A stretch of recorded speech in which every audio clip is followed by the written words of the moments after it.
Governor of Louisiana is now asking for a federal emergency declaration over a threat to the region's water supply. A severe drought is raising concerns that salt water from the Gulf of Mexico could end up in their drinking water. ABC News Chief Meteorologist Ginger Z joins me now with more on this. Ginger, thanks so much for unpacking this for us. Officials are saying that this all stems from drought conditions which have been affecting the bayou since June. So how serious is that drought, and how is that now leading to potential salt water in the drinking water? So Diane, think about how hot it's been over the summer, not just in Texas, because we heard a lot about that, but all the way through southern Louisiana. And that's what we're starting to see the impact of. And actually, the drought has intensified even more in just the last 6 weeks. So let's go ahead and see the pictures.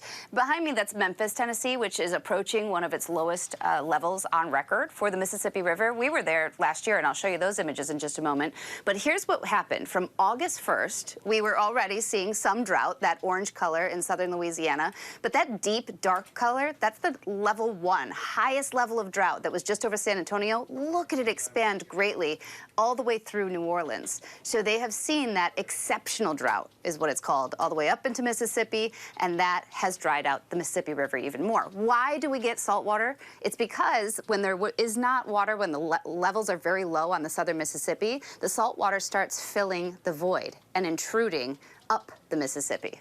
Diane? So what happens if these fears come true and the salt water ends up in that drinking water in big cities like New Orleans? And what can be done about that now? Well, it's a giant issue that they've already been doing a lot of work on. The Army Corps of Engineers anticipate a lot of this, and so just like they have done upstream, I mean, last year, these images that you see there, that's me, closer to the Arkansas, Tennessee area, where they saw the Mississippi River at its lowest on record. They were doing these big digs to make sure that the harvest could get downstream, and they were seeing huge backups of the barges. They're going to do the same thing, and already have been, to try to make sure that those water sources down in the southern part of the Mississippi do not get contaminated. I do want to say, though, on top of what's already dry and the anticipated continued dry, the levels near Baton Rouge is something we're going to want to watch really carefully, because that's one of the best gauges to see.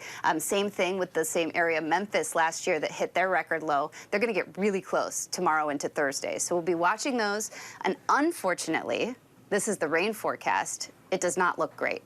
So the rain isn't going to be helping. Anything that falls right along the coast there in those bayous real close to the ocean just goes straight into the Gulf. So we really need it to happen upstream, say in Mississippi and northern Louisiana, and then flow down. But unfortunately, that is not in the immediate forecast. So they're going to have to keep keeping it away with engineering. Diane? Crossing fingers for more rain there. Ginger, thanks so much for explaining it to us. You got it.